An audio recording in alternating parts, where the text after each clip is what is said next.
giờ rồi chọn tôi đâu có cho không như thế này cho nè bé tôi mua rồi bé tôi mua cho lười rồi nó bé tôi mua ở trong ở to ở tủ cho con giờ tê tại vì nó thế rồi gì mong tao là cho bé lòng trẻ nữa chú kìa lưu trẻ hồi lửa nó mua xe thiên tao lên nhá hồn nó chỉ cho trong chơi gì nhịp đi một trẻ của chị tao kết thay này sai nữa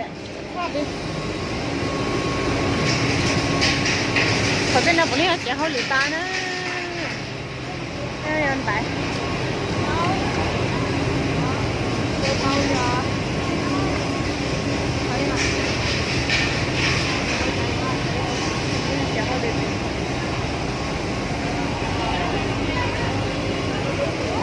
nó chơi lại đó tỏi rồi anh nhiệt tề muốn chạy nó xịt đi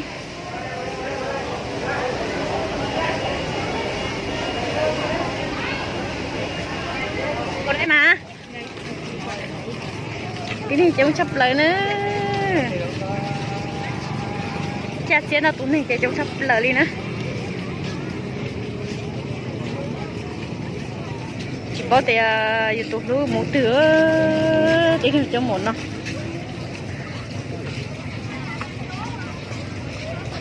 mà nó hơi lâu ít mà bé lo chè bé mà thôi chè tới chua màu nữa trông sắp lại nữa chú ít cho mình chắc sẽ được không nữa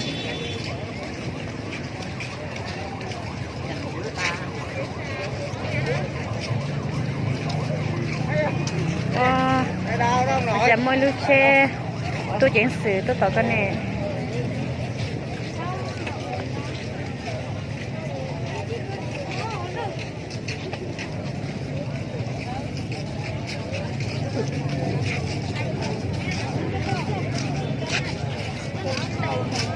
nè chúng cha nữa nhà nào tao thấy tụi tôi sẽ là kịp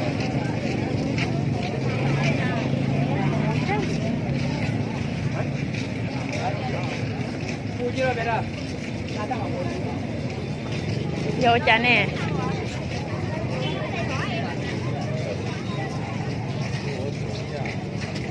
wow ô cha cha sẽ muốn chạy đến đi chúng rồi tôi chỉ sự kiện tay đến đi đâu có thế à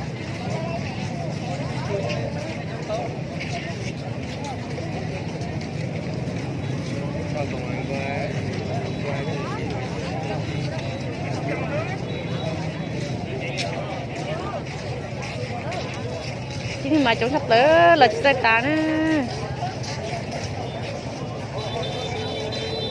chỉ có tiền ô cha tôi chỉ xử mua lúc trên để đâu có là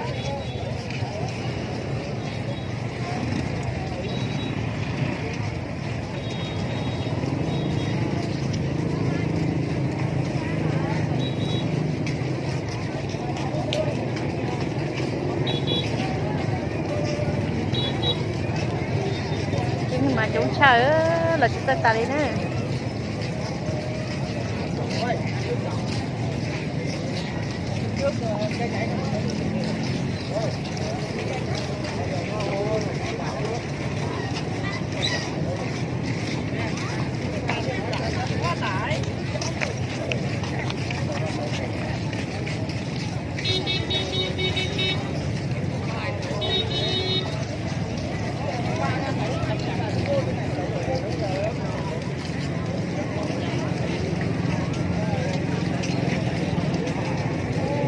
có tiền về cha mà nó lì tôi chỉ sử dụng tôi thế tôi tỏ kế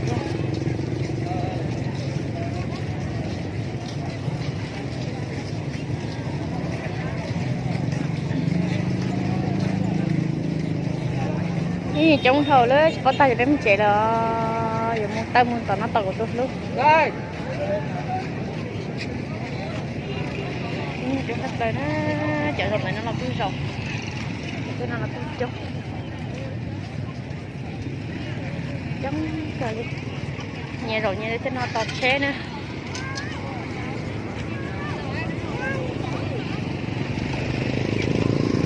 nhớ có tọt tôi chỉ ra tàu của tôi lúc cái này trong sắp lớn tôi chạy sửa đã nó nè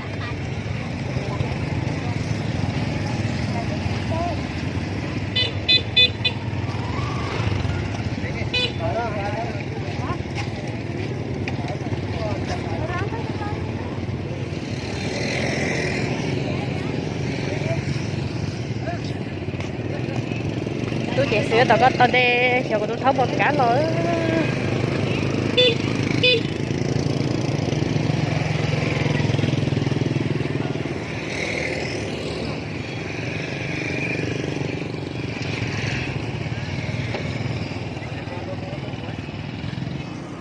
tiếng này giờ rồi bây giờ nó to che nhà tao nhà tôi chỉ nữa nhà tao nhà tôi chỉ che thôi tôi mà nó tiếng này mà chúng sắp lời tôi chẳng sự chuyện tao có tỏ kẻ chê chỉ bảo tiền của tôi thôi lọ tao chỉ tao nữa cha chấp lời đi tại chỉ nó tiêu mới cho mong là chỉ mà tôi chỉ sự tôi thế thì bỏ ra cái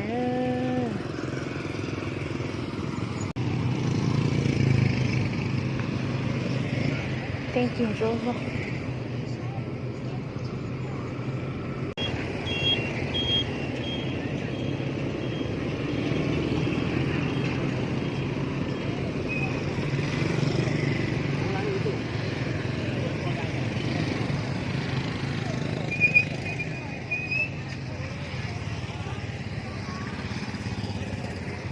thấy được tiếp theo YouTube tụi nó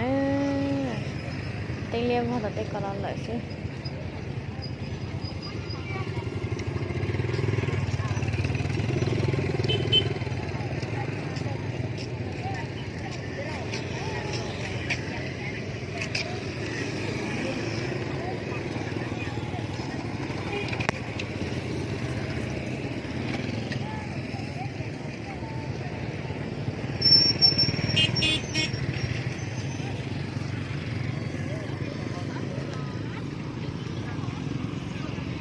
nó tao nhà tụi lại ta nữa sụp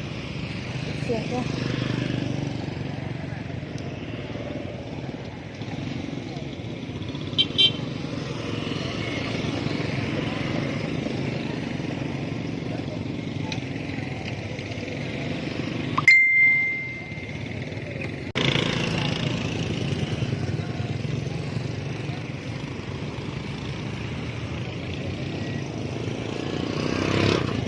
xe trong sắp lỡ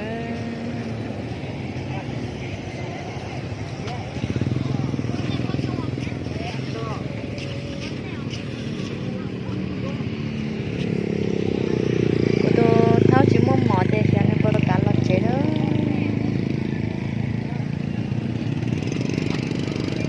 làm sao hết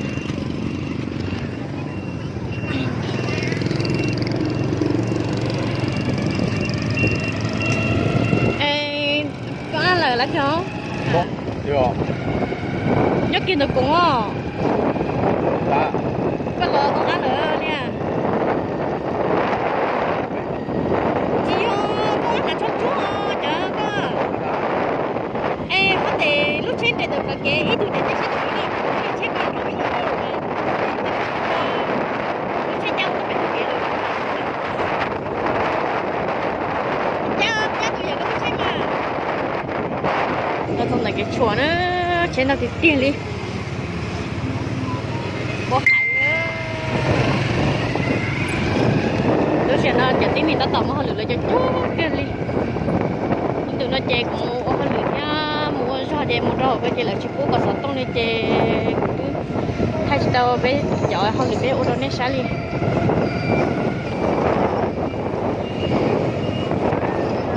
cái gì đó chứ nó mỏ Nó bữa chúng năm bao tỏ à? Vừa ấy hả? Cho nó muốn tao cái mối chào. Ừ.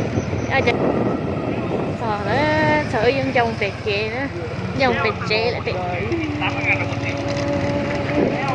Bây giờ bị nó, ở nhà dễ nên được kỹ nào, cứ sau chè nhá nên nào.